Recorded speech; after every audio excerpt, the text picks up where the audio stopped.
ولا بقول كاهن قليلا ما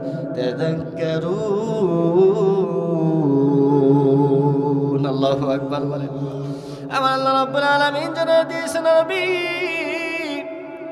আপনি জানা দেন এটা কোনো কাহিনী নয় আপনি কোনো গণক নয় আপনি কোনো কবিও নয় আপনি কোনো মাজনুন নয় আপনি আমি আল্লাহ রাব্বুল আলামিনের পক্ষ থেকে পাঠানো একজন পয়গম্বর এই কথা যখন ওমর শুনলো হযরত ওমর মনটা কেমন যেন বেকুল হয়ে গেল কি ব্যাপার যেটা মনে মনে বলি আব্দুল্লাহর ছেলে মুহাম্মদ সেটাই তো কেমন যেন আমার মনের কথার অ্যানসার দিয়ে দিয়েছিল বলেন সুবহানাল্লাহ আমার আল্লাহ রাব্বুল আলামিন আমার নবীকে জানিয়ে দিলেন তানজিলুম মির রাব্বিল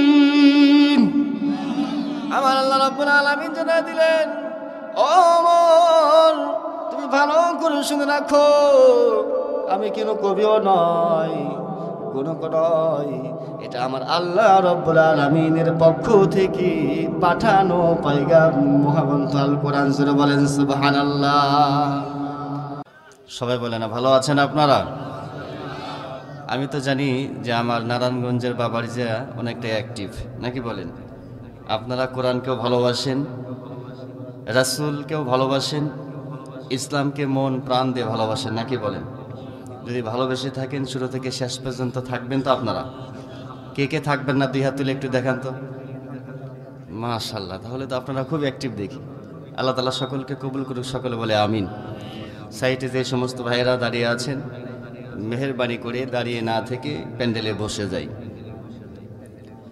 ইন্নাল হামদালিল্লাহিল আকরামিল্লাযী খালাকাল ইনসানা ওয়া কাররাম وعلمه من البيان ما لم يعلم فسبحان الذي لا يحصى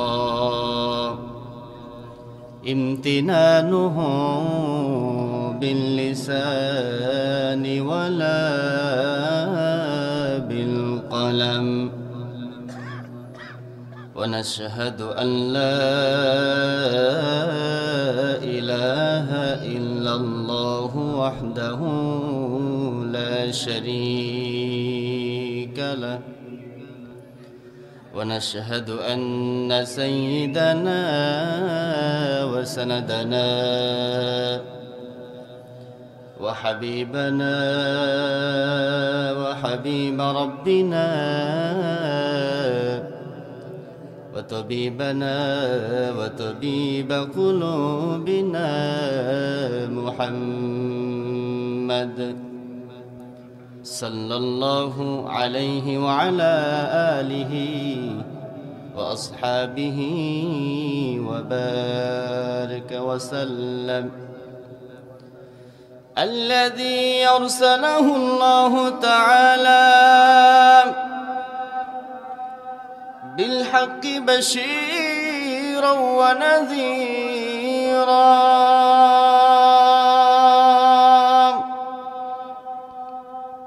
وداعيا إلى الله بإذنه وسراجا وقمرا منيرا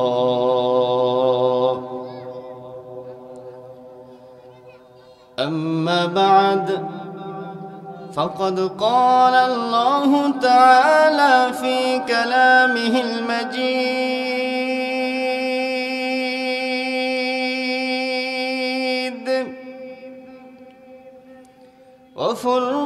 وفرقانه الحميد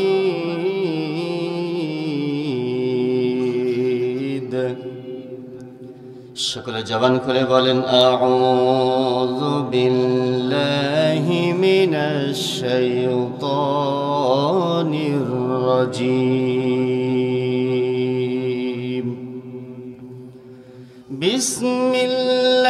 বিসমিল্লাহির রাহমানির রহিম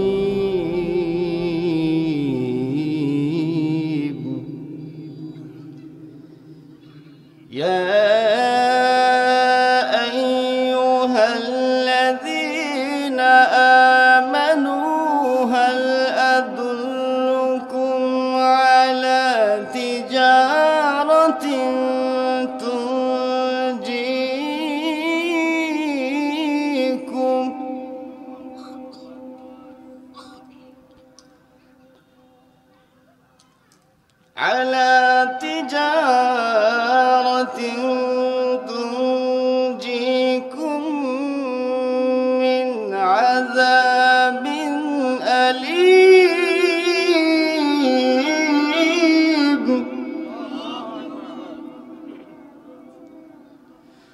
تؤمنون بالله ورسوله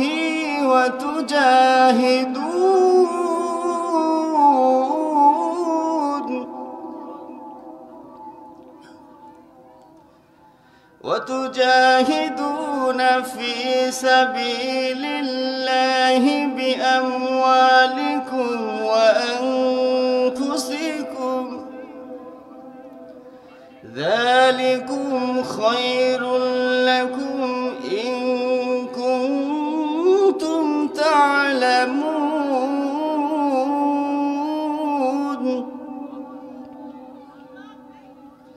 وقال رسول الله صلى الله عليه وسلم لا يؤمن أحدكم حتى أكون أحب إليه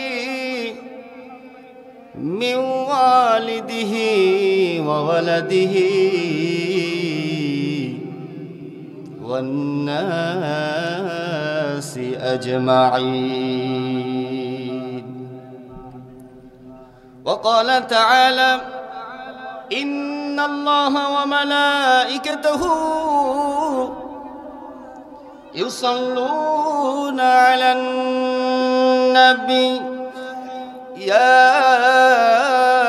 أيها الذين آمنوا صلوا عليه وسلموا تسليما. شكل جبان كل بولن اللهم صل على محمد وعلى آل محمد كما صليت على إبراهيم وعلى آل إبراهيم إنك حميد مجيد. اللهم بارك على محمد وعلى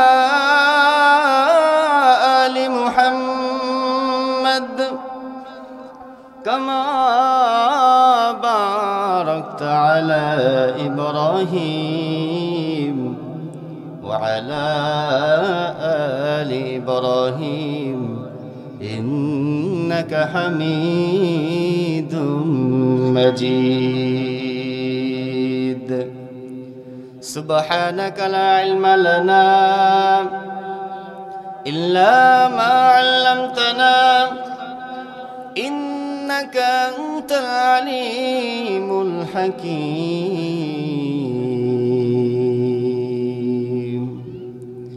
ইমানের পথে অবিচল থেকে আমার মরণ যেন হয়। পারেন আপনারা সব একটা আমার সাথে তাল মিলিয়ে পড়ুন।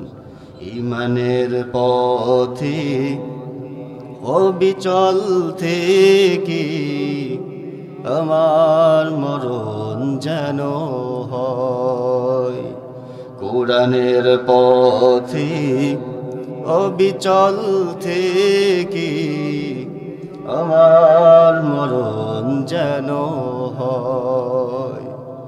তোমারই কাছে মিনতি আমার, তোমারই কাছে মিনতি আমার। মহামহিম দয়াময় কোরআনের পথে অবিচল থেকে আমার মরণ যেন হয়। বলেন না, ইমানের পথে অবিচল থেকে আমার মরণ যেন হয়। সকল বলে আল্লাহুম্মা আমিন। আসিয়া খাতুন জামে মসজিদের উন্নতিকল্পে আয়োজিত বরকতি রহমতি মাহফিলের অত্যন্ত শ্রদ্ধাভাজন প্রধান অতিথিবৃন্দ, বিশেষ অতিথিবৃন্দ এবং সম্মানিত সভাপতি সাহেব,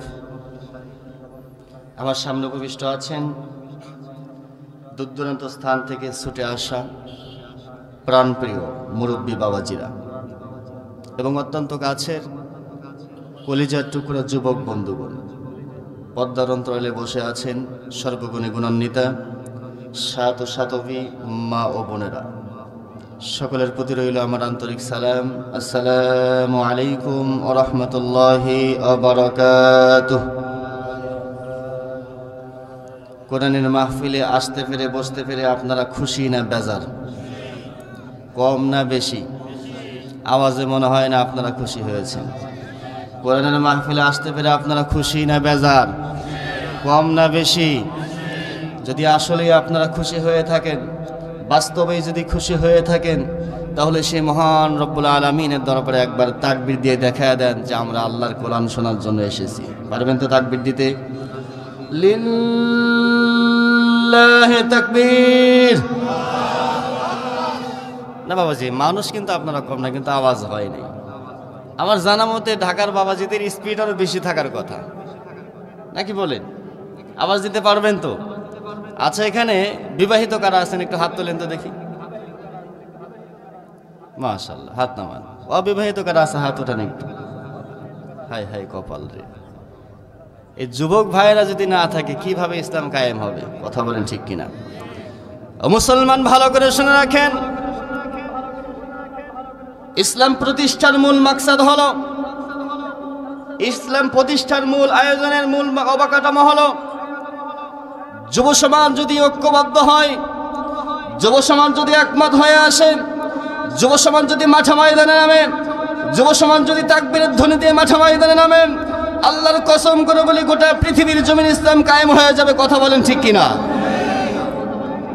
আর যদি রিভার্বটা একটু কমায় দেন, আর যদি যুব সমাজ যদি ঘরে বসে থাকে, যুব সমাজ যদি ইসলামের বিধিবিধান কায়েম করার জন্য জমিনে বিচরণ না করে, রক্ত না দেয়, জীবন না দেয়, জালেম স্বৈরাচারী কখনো ফুটবে না। কথা বলেন ঠিক কিনা? এই জ্বলন্ত প্রমাণ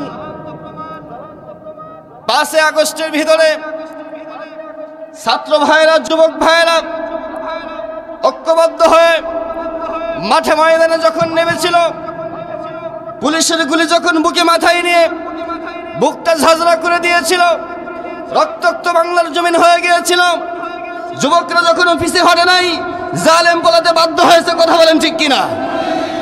তেমনি ভাবে যদি যুবকরা যদি বলিষ্ঠ বলে বলিয়ান হয়ে এই জমিনের ভিতরে যদি তাকবীরের ধ্বনি দিয়ে বাংলার জমিনটা কম্পন করতে পারে, আল্লাহর কসম করে বলি বাংলার জমিনে ইসলাম প্রতিষ্ঠা হবে। কথা বলেন ঠিক কিনা?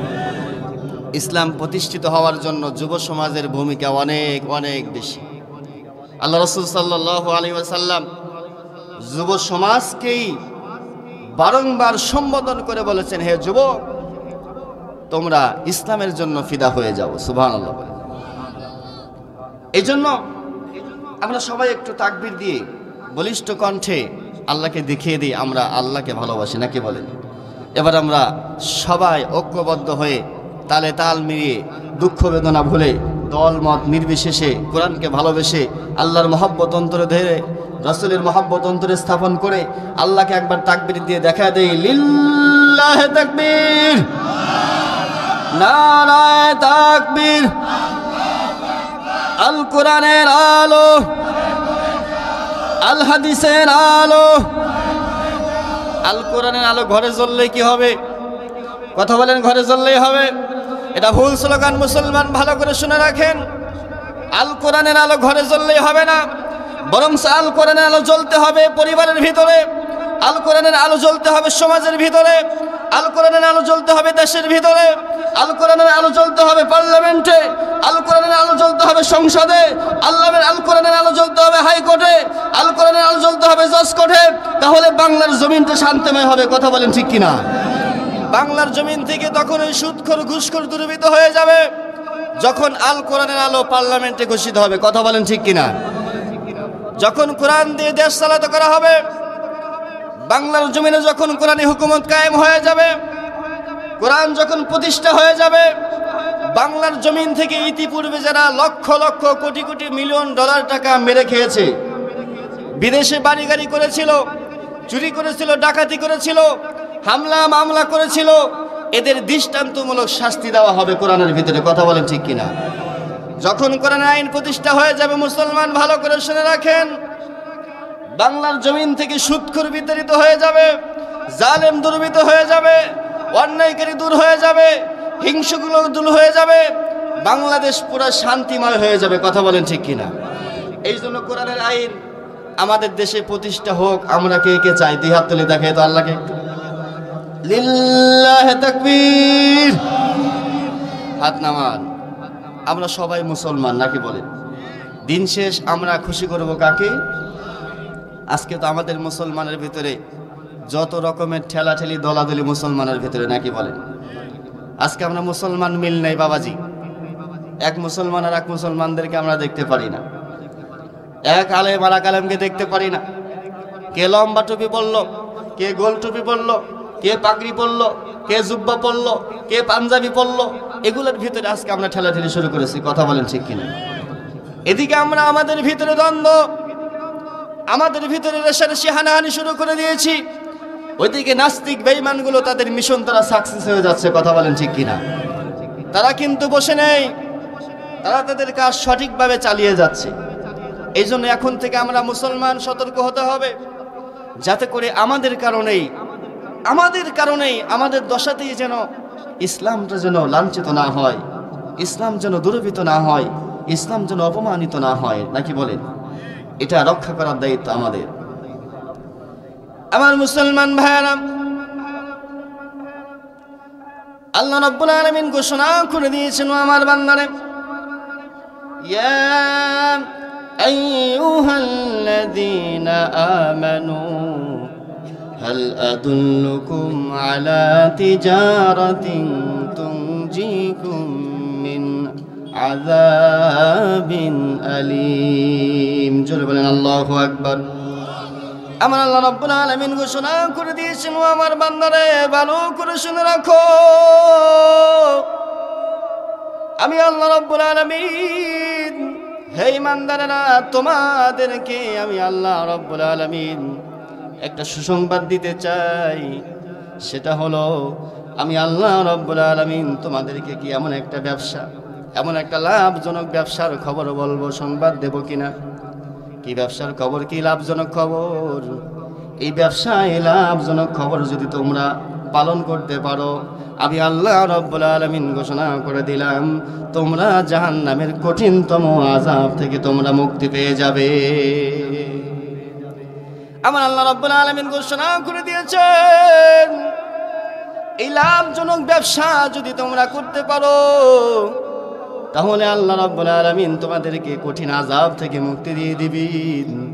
আমার আল্লাহ রাব্বুল আলামিন বলেন, তুমিনুনা বিল্লাহি ওয়া রাসূলিহি ওয়া তুজাহিদুনা ফি সাবিলিল্লাহি বিআমওয়ালিকুম ওয়া আনফুসিকুম। আমার আল্লাহ রাব্বুল আলামিন বলেন, আমি আল্লাহ রাব্বুল আলামিনের প্রতি ঈমান আনো, রাসূলের প্রতি ঈমান নিয়ে আসো। আর বান্দারা, তোমরা ভালো করে শুনে নাও, তোমাদের জান এবং মালটা আমি আল্লাহ রাব্বুল আলামিনের রাস্তায় জিহাদ করে নাও। আমার আল্লাহ রাব্বুল আলামিন আমাদের থেকে আমাদের জানটা চেয়েছে কিসের জন্য? ইসলামের জন্য, আল্লাহর দ্বীন প্রতিষ্ঠা করার জন্য চেয়েছে। আমার আল্লাহ রাব্বুল আলামিন আরেকটি আয়াতে বলেন, ইন্নাল্লাহা আশতারা মিনাল মুমিনিনা আনফুসাহুম ওয়া আমওয়ালাহুম বিআন্না লাহুমুল জান্নাহ ইউকাতিলুনা ফি সাবিলিল্লাহি ফায়ুকতালুনা ওয়া ইউকতালুন।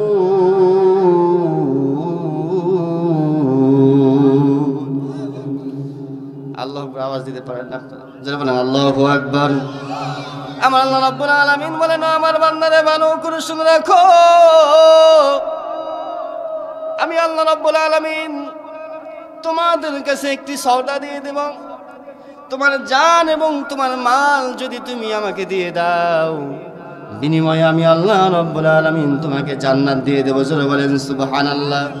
তাহলে আমরা যারা এখানে বসেছি, আমরা জান্নাত চাই কি চাই না? কথা বলেন, চাই কি চাই না? যদি জান্নাত চাই, আমার আল্লাহ রাব্বুল আলামিন জান্নাতের বিনিময়ে আমাদের থেকে দুইটি জিনিস চেয়েছেন। কয়টি জিনিস? এক নাম্বার হলো জান, দুই নাম্বার হলো মাল। কথা বলেন ঠিক কিনা? আমার আল্লাহ রাব্বুল আলামিন বলেন, তোমার জান এবং তোমার মালের বিনিময়ে আমি আল্লাহ রাব্বুল আলামিন তোমাকে জান্নাত দিয়ে দেব। সুতরাং আমরা যেহেতু জান্নাতের জন্য বসেছি, আমি বলতে কোনো কিছুই নাই, বরং আমার মাথা থেকে পা পর্যন্ত আমার আল্লাহর জন্য বিলীন করে দিতে হবে। কথা বলেন ঠিক কিনা? এখন প্রথম কথা হলো, আমরা তো মুসলমান ইমানদার, জান্নাতের জন্য আমরা বসেছি। আমার আল্লাহ রাব্বুল আলামিন আমার জানটা চেয়েছে। এখন আমি একজন মুসলমান হিসেবে আল্লাহ রাব্বুল আলামিনের জন্য আমার জানটা বিলীন করে দিতে হবে। আমার আল্লাহ রাব্বুল আলামিন যে সমস্ত বিধানগুলো নিষেধ করেছেন সেগুলো মানা ছেড়ে দিতে হবে, আবার যে সমস্ত কাজগুলো করতে বলেছেন সেগুলো করতে হবে। এই জন্য তো আমার আল্লাহ রাব্বুল আলামিন বলেন, আমার বান্দারে তা'মুরুনা বিল মা'রুফ ওয়া তানহাউনা আনিল মুনকার। আমি আল্লাহ রাব্বুল আলামিন তোমাকে যে বিষয়গুলো আদেশ করেছি সেগুলো তোমাকে মানতে হবে, আবার যেগুলো নিষেধ করেছি সেগুলো ছেড়ে দিতে হবে। যদি ছেড়ে দিতে পারো, নিঃসন্দেহে আমি আল্লাহ রাব্বুল আলামিন তোমাকে ঈমানদার হিসাবে ঘোষণা করে দেব। এখন আমি আপনি মুসলমান, জান্নাত চাই, আবার ঈমানদার হতে চাই, কিন্তু আপনার সামনে অন্যায় হয়, অবিচার হয়ে যায়, জুলুম হয়, নির্যাতন হয়ে যায়। আপনি যদি প্রতিবাদ না করেন, বলেন তো দেখি আল্লাহর বিধানটা মানা হলো কি?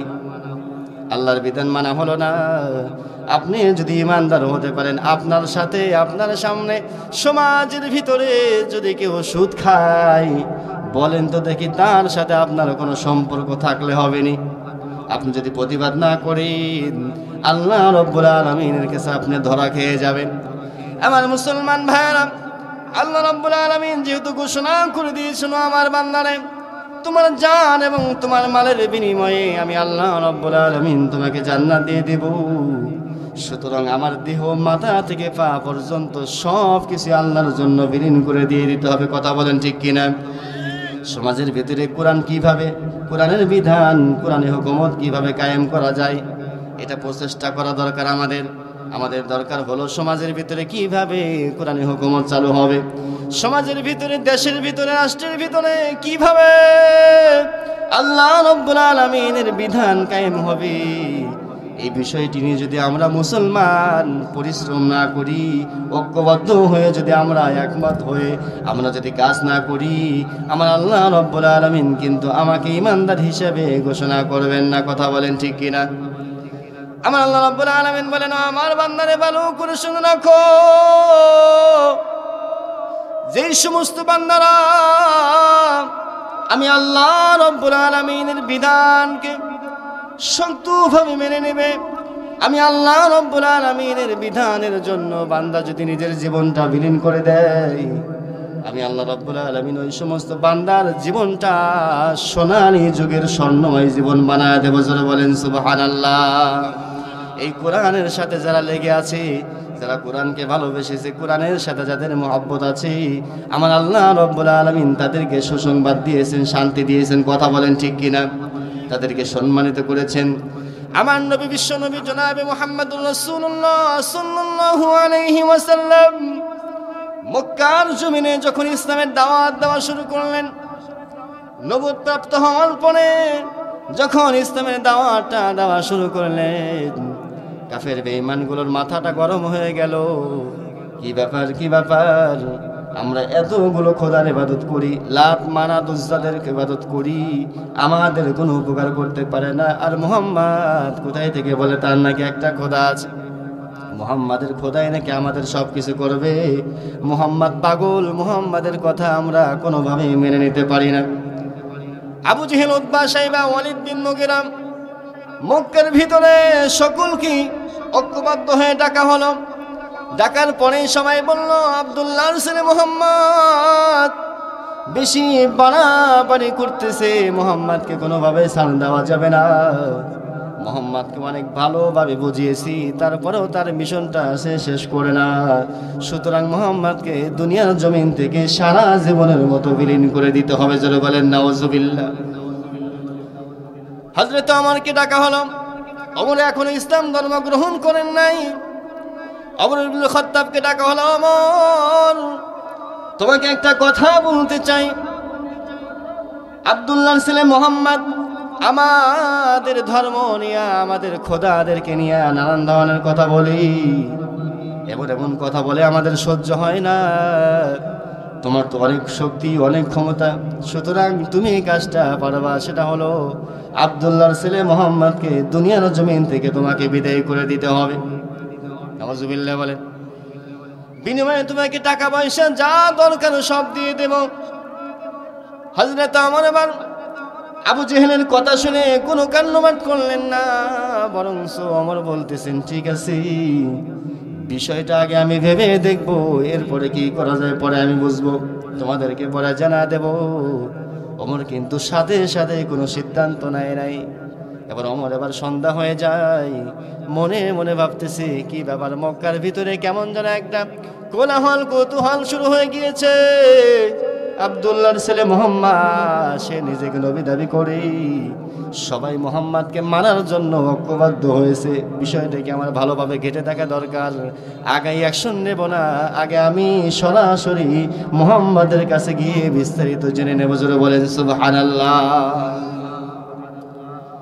হযরত ওমর এবার মনে মনে ভাবতেছে, এই মুহূর্তে দিনের বেলা যদি আমি মুহাম্মদের কাছে চলে যাই, আরবের মানুষগুলো আমাকে দেখে ফেলবে, সবাই আমাকে বলবে কি ব্যাপার, ওমরের সাথে মুহাম্মাদের কি একটা সম্পর্ক, কেন মুহাম্মাদের কাছে যাই।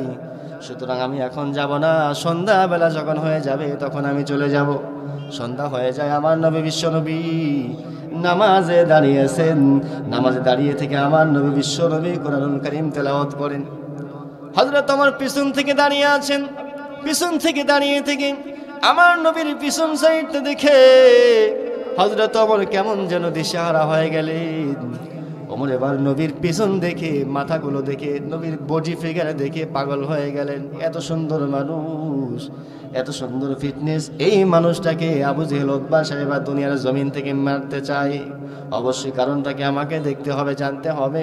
হযরত ওমর এবার আমার নবী বিশ্ব নবী জনাবে মুহাম্মদুর রাসূলুল্লাহ নামাজে দাঁড়িয়েছেন।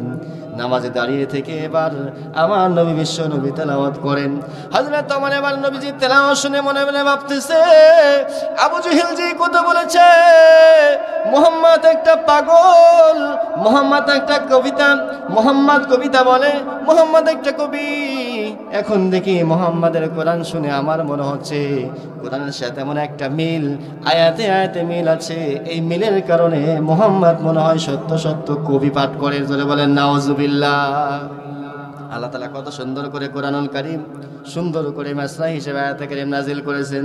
ওয়াশ-শামসি ওয়া দুহাহা ওয়াল কমারি ইযা তালাহা ওয়ান নাহারি ইযা জাল্লাহা ওয়াল লাইলি ইযা ইয়াগশাহা ওয়াস সামাই ওয়া মা বানাহা ওয়াল আরদি ওয়া মা তুহাহা ওয়া নাফসিন ওয়া মা সাওয়াহা ফাআলহামাহা ফুজুরাহা ওয়া তাকওয়াহা قد أفلح من زكاها وقد خاب من دساها كذبت ثمود بطغواها إذ انبعث أشقاها জোরে বলেন আল্লাহু আকবার। আমার আল্লাহ রাব্বুল আলামিন কোরআনুল কারীমের আয়াতগুলো সুন্দরভাবে গচ্ছিতভাবে নাজিল করেছেন।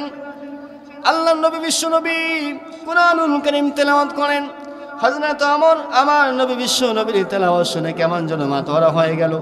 হযরত ওমর মনে মনে বলতেছি, আবু জেহেল যে কথাটা বলেছে, মুহাম্মদ তো অবশ্যই কবি, কারণ সে যা তেলাওয়াত করতেছে সবগুলো সুন্দর মিল আছে, আবৃত আকারে আছে, কবিতা আকারে আছে। মুহাম্মদ অবশ্যই কবি। আমার নবী বিশ্ব নবী আল্লাহ রাব্বুল আলামিনের পক্ষ থেকে আয়াতে কারিমা জানা দিলেন। আমার নবী বিশ্ব নবী তেলাওয়াত করতেছিলেন, ওয়ামা হুয়া বিকাউলি শাইর কলিলাম মা তুমিনুন।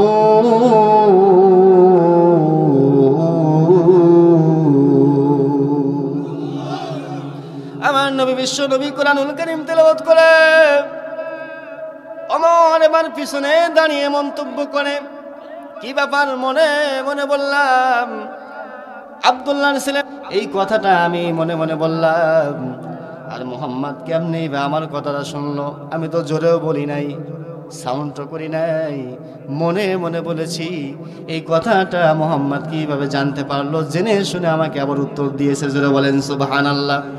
আমার নবী বিশ্ব নবী বলেন, ওয়ামা হুয়া বিকাউলি শাইর কলিলাম মা তুমিনুন।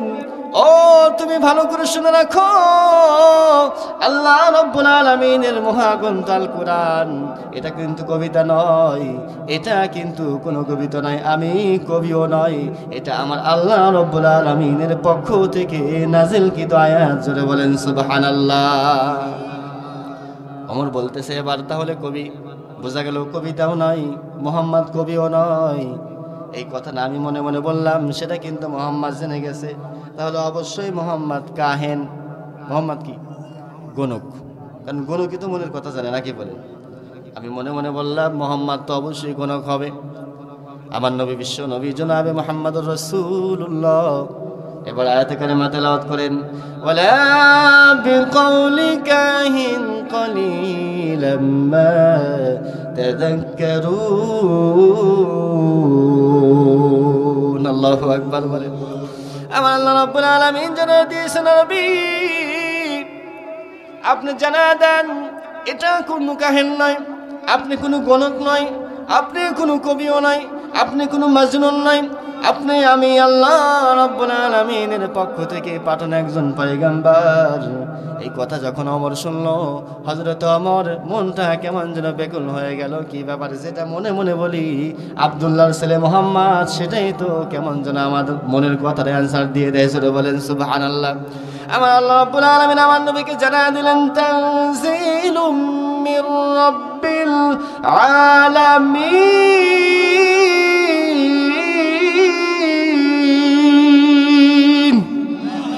আমার আল্লাহ রাব্বুল আলামিন জানায় দিলেন, ওমর তুমি ভালো করে শুনে রাখো, আমি কোনো কবিও নয়, গণক নয়, এটা আমার আল্লাহ রাব্বুল আলামিনের পক্ষ থেকে পাঠানো পয়গাম মহাগ্রন্থ আল কোরআন। জোরে বলেন সুবহানাল্লাহ।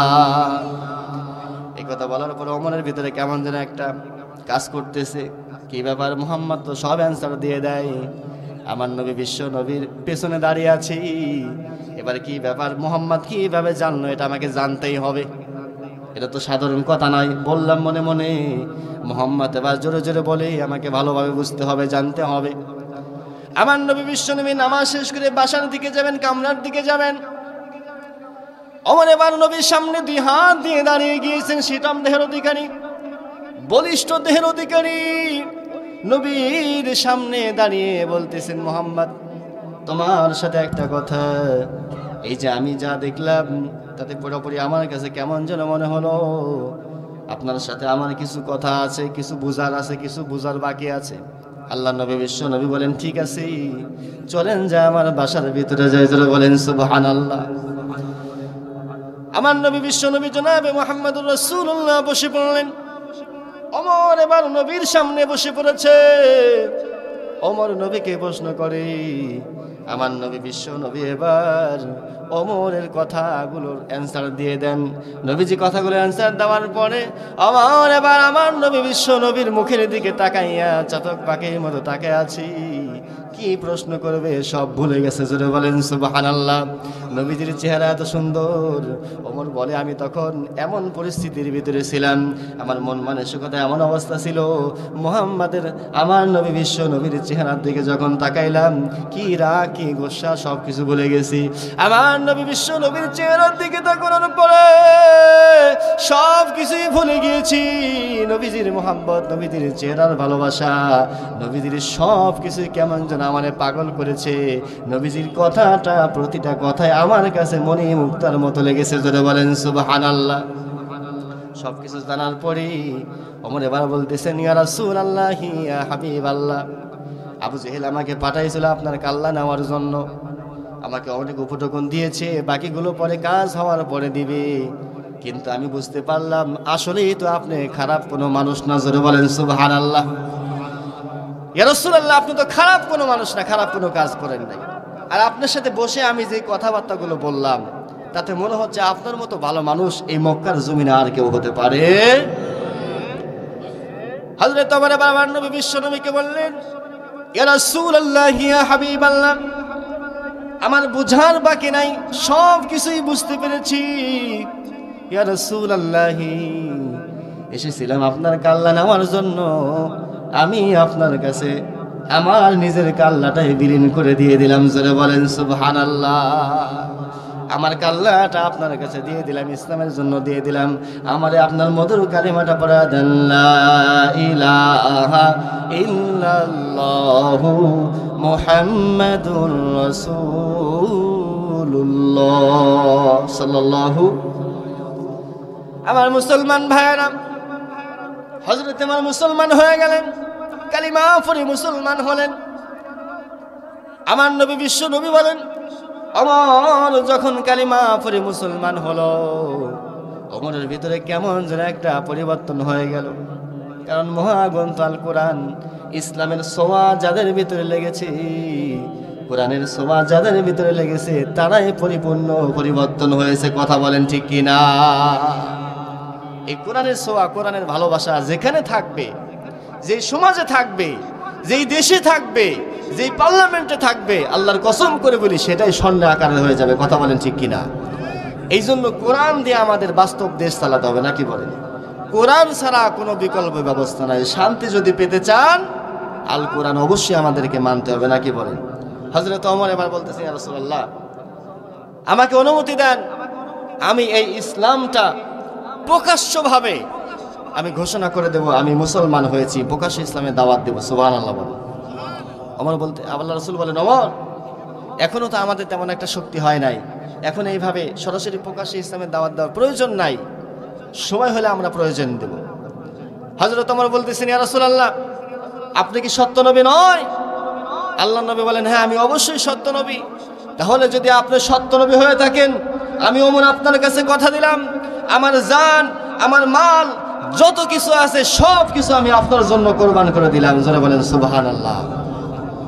আমার মুসলমান ভাইরা, হযরত ওমর এবার আল্লাহর নবী বিশ্ব নবী অনুমতি নিয়া বাইতুল্লাহর সামনে গিয়া দাঁড়াইয়া বলতেছেন, আবু জেহেল, কে কোথায় আসছ তোরা, আমার সামনে আয়।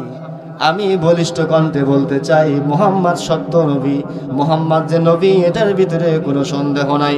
শুধু তাই নয়, আমি ওমর খাত্তাবের ছেলে ওমর, আমি মুহাম্মাদের কাছে কালিমা পড়ে মুসলমান হয়েছি। যদি কারো বাপের বেটার ক্ষমতা থাকে, আমি ওমরকে তোরা বাধা দিয়ে দেখ। জোরে বলেন সুবহানাল্লাহ। এরকম মর্দে মুজাহিদ দরকার আছে না নাই? কথা বলেন, আছে না নাই? হযরত ওমর এবার যখন চিল্লি শুরু করলো, আবু জেহেল দৌড়ায় চলে আসলো, কি ব্যাপার ওমর, তোমাকে যে কাজটা দিয়েছিলাম করেছো কিনা? মাথা আনছনি? কিসের মাথা? মুহাম্মাদের মাথা আনছনি? বলে, মুহাম্মাদের মাথা আনছি বলতে ভালো করে শুনে রাখো, যদি এরপর থেকে আর একবার যদি আমার এই কথা বলো, মুহাম্মাদের মাথা তো দূরের কথা, তোমার কাল্লা আমি নিজেই স্বয়ং কেটে ফেলবো। কথা বলেন ঠিক কিনা? আবু জেহেল, আর একবার যদি আমার নবীর ব্যাপারে কোন রকমের মন্তব্য শুনছি, তোর 12টা বাজায় ছাড়বো। আবু জেহেল হতভম্ব হয়ে গেল, কি ব্যাপার, তোমাকে পাঠাইলাম কিসের জন্য, তুমি গিয়েই দেখলাম চেঞ্জ হয়ে গেছে। আবু জেহেল মনে মনে ভাবে, এই জন্য তো পাঠাইতে চাই নাই, কারণ মুহাম্মাদের কাছে যাকেই পাঠাইছি, মুহাম্মদ এমন জাদু করে, এমন মন্ত্র পড়ে দেয়, সে আর আমাদের কথা শোনে না। সুবহানাল্লাহ বলে। এ উতবা সাহেবা, আসো, দেখো ওমর আমাদের দল থেকে সে লাঞ্ছিত হয়ে গিয়েছে, ওমর ধ্বংস হয়ে গিয়েছে, ওমর মুহাম্মাদের জাদুক্রান্ত হয়ে গিয়েছে, ওমর আর আমাদের পক্ষে কথা বলে না। ওমর এবার বলতেছে, আবু জেহেল, বারংবার ভাবে আমি তোমাকে সাবধান করে দিচ্ছি, আরেকবার যদি আমার নবী বিশ্ব নবীর ব্যাপারে কোনো রকমের কিলোকাল শুনি, কোনো রকমের যদি অশ্লীলতা বেহায়াপনা কথা শুনি, আমি ওমরের তলোয়ার কিন্তু বসে থাকবে না। জোরে বলেন সুবহানাল্লাহ।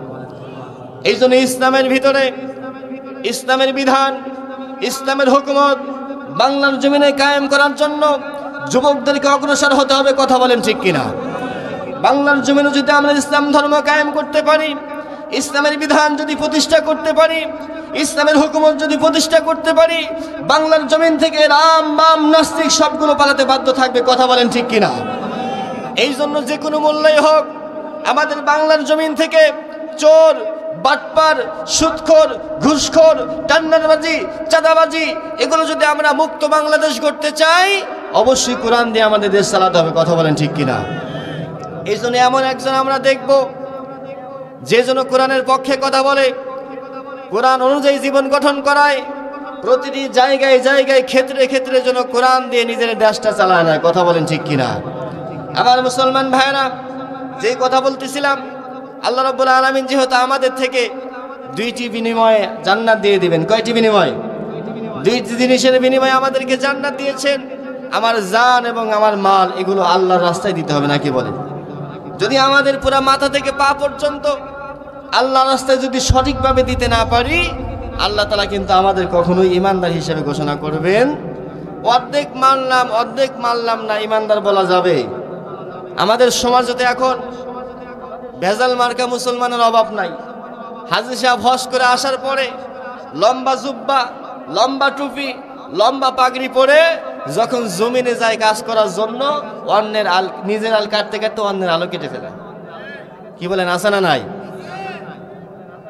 সুদখোর, ঘুষখোর, তারা মসজিদের সভাপতি হয়, নাকি বলেন? বললাম আমাদের নামাজগুলো কেমনে কবুল হবে?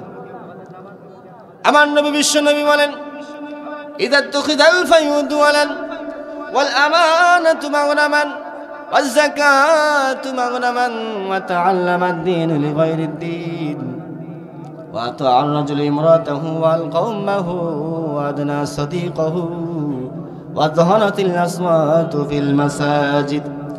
আমার নবী বিশ্ব নবী ঘোষণা করে দিয়েছেন, আমার উম্মতের দল তোমরা ভালো করে শুনে রাখো, ইযা তুখিদাল ফায়ুদু যে সমস্ত বান্দা বান্দিরা রাষ্ট্রীয় সম্পদকে যারা নিজের মনে করে ব্যবহার করে, যারা নিজের মনে করে ব্যবহার করবে, ওই সমস্ত মানুষের কারণে আমার আল্লাহ রাব্বুল আলামিন গোটা জমিনের ভিতরে আযাব দিয়ে দেবে। যারা বলেন নাউযুবিল্লাহ।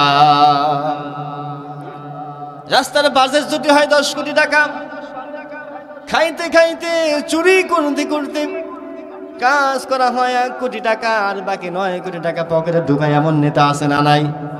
কথা বলেন, আছে না নাই? কোরআনের আইন যখন চলবে, এই সমস্ত বাটপার নেতাগুলো পালাতে বাধ্য থাকবে। কথা বলেন ঠিক কিনা? সব কাজ সঠিকভাবে হয়ে যাবে। গরিব দুঃখীদের রিলিফের মাল, কন্ট্রোলের মাল যা আসবে তাই পাওয়া যাবে। আমার মুসলমান ভাইয়েরা, আমার নবী বিশ্ব নবী বলেন, ওয়াল আমানাতু মাগনামান, আমানতের খেয়ানত যখন হয়ে যাবে, আমার আল্লাহ রাব্বুল আলামিন তখনই গোটা পৃথিবীর জমিনে মানুষের উপরে আযাব দিয়ে দেবে। বলতে পারেন অন্যায় করবে সে, আমার আল্লাহ কেন আমাকে আযাব দিবে? আমার আল্লাহ রাব্বুল আলামিন বলেন, ওয়াত্তাকু ফিতনাতান লা তুসিবান্নাল্লাযীনা যালামু মিনকুম খাসসা ওয়া'লামু আন্নাল্লাহা শাদীদুল ইকাব। চলো বলেন আল্লাহু আকবার। আমার আল্লাহ রাব্বুল আলামিন ঘোষণা করে দিয়েছেন, আমার বান্দারে ভালো করে শুনে রাখো, তোমার নাফরমানির কারণে, তোমার গুনার কারণে, তোমার জুলুম নির্যাতনের কারণে আমি আল্লাহ রাব্বুল আলামিন শুধু তোমার উপরে আযাব দেই না, বরং তোমার নাফরমানির কারণে, তোমার অন্যায়ের কারণে তোমার সমাজের মানুষের উপরে আমি আল্লাহ আযাব দেই। জোরে বলেন নাউযুবিল্লাহ।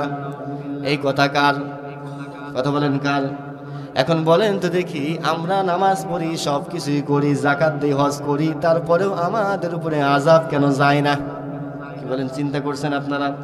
আমার আল্লাহ ঘোষণা করে দিয়েছেন, সমাজের ভিতরে যদি কেউ অন্যায় করে অবিচার করে তাহলে তার কারণে বাকি মানুষগুলো আযাবে ভুগবে। এটা কি যুক্তিসঙ্গত হলো নাকি? এই জন্য যুক্তিসঙ্গত আমার আল্লাহ রাব্বুল আলামিন বলেছেন, ও আমার বান্দারে, তোমার সমাজের ভিতরে, পরিবারের ভিতরে, রাষ্ট্রের ভিতরে অন্যায় যদি কেউ করে, অন্যায়ের প্রতিবাদ যদি তুমি করো তাহলে সে অন্যায় করতে পারবে না, আর প্রতিবাদ যদি না করো সে অন্যায় করবে। সুতরাং অন্যায় করেছে তোমরা প্রতিবাদ করো নাই, হামলার ভয়ে মামলার ভয়ে প্রতিবাদ করো নাই। এই জন্য আমি আল্লাহ রাব্বুল আলামিন তোমাদের উপরেও তার গুনার আযাবটা দিয়ে দেব। জোরে বলেন নাউজুবিল্লাহ। আপনারা কি চান দোষ করবে একজন, আযাব খাবো আমরা? এটা কি চান আপনারা? যদি না চান আজ থেকে আপনারা হিম্মত করেন আমাদের সমাজের ভিতরে, আমাদের পরিবারের ভিতরে, আমাদের দেশের ভিতরে যারা অন্যায় করবে, জুলুম নির্যাতন করবে, আমরা মুসলমান হিসেবে ঘরে বসে থাকবো না। যেখানে অন্যায় হবে সেখানে আমাদের প্রতিবাদ গড়ে তুলতে হবে। কথা বলেন ঠিক কিনা? যেখানে জুলুম হবে সেখানে আমাদের প্রতিবাদ গড়ে তুলতে হবে।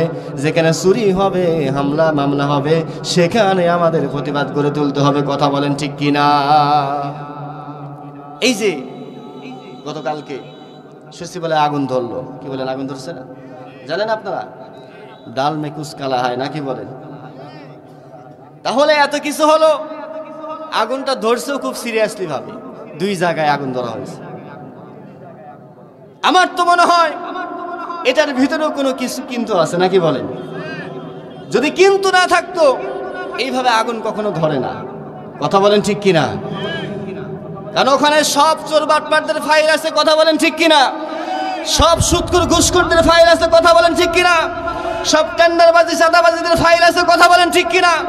এগুলো গুপ্তচর পাচার করার জন্য তো হতে পারে নাকি বলেন? যখন সব আমলনামা পড়ে ফেলা হবে শাস্তিও তো কম হয়ে যাবে। বুঝতে পারছি কথা? আল্লাহর ধরা যদি ধরে ছাড় পাবে কেউ?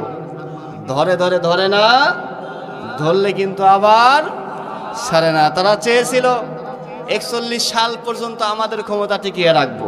আল্লাহ কি দিয়ে গেছে? ঠিক আছে আল্লাহ?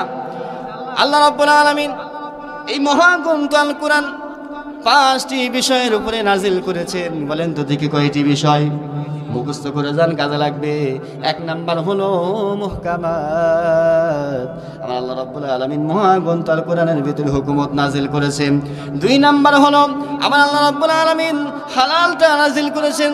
3 নাম্বার হলো আমার আল্লাহ রাব্বুল আলামিন হারামগুলো নাজিল করেছেন। হালালকে হারাম জানতে হবে, হারামকে হারাম জানতে হবে। আমার আল্লাহ রাব্বুল আলামিন মুতাশাবিহাত নাজিল করেছেন, অর্থাৎ নিঃসন্দেহে কিলোকাল ছাড়া আমার আল্লাহ রাব্বুল আলামিনকে রব হিসেবে মেনে নিতে হবে।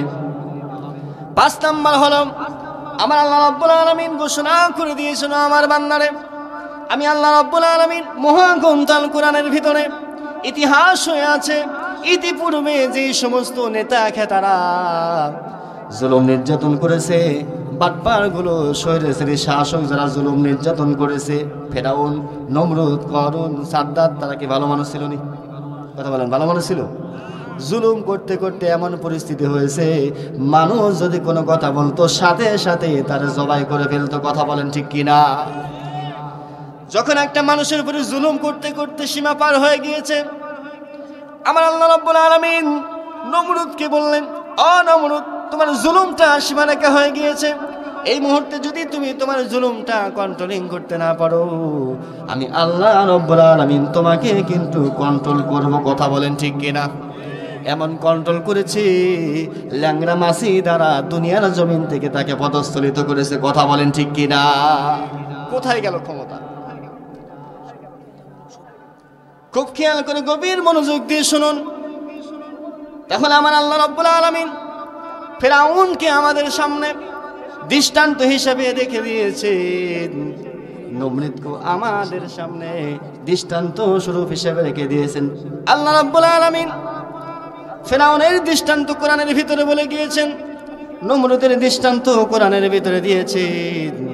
এটা তারা বুঝাইছেন। ও আমার বান্দারে, তোমরা ভালো করে শুনে নাও, ফেরাউন, নমরুদ, কারুন, সাদ্দাত তাদেরকে যেভাবে লাঞ্ছিত করেছি, যেভাবে তাদের ক্ষমতাচ্যুত করেছি, দুনিয়ার জমিন থেকে ধ্বংস করেছি, ফেরাউনের মতো, নমরুদের মতো, কারুনের মতো যারাই ব্যবহার করবে, জুলুম নির্যাতন করবে, মানুষের উপরে জুলুম নির্যাতনের স্টিমুলার চালু করে দিবে, যারাই জুলুম করবে, জুলুম নির্যাতন করবে, জুলুম নির্যাতন স্টিমুলার চালু করবে, যত বড় ক্ষমতাশীল বাদশা হোক না কেন, যত বড় ক্ষমতাশীল সরকার হোক না কেন, আমার আল্লাহ রাব্বুল আলামিন বলেন, যারাই জুলুম করবে, যারাই নির্যাতন করবে, যারাই হস্তক্ষেপ করবে, যারাই জনগণের অধিকার উপরে হস্তক্ষেপ করবে, আমি আল্লাহ রাব্বুল আলামিন ইতিপূর্বের জালেমদেরকেও তাদের মতোই তাদেরকে ধ্বংস করে দেব। কথা বলেন ঠিক কিনা?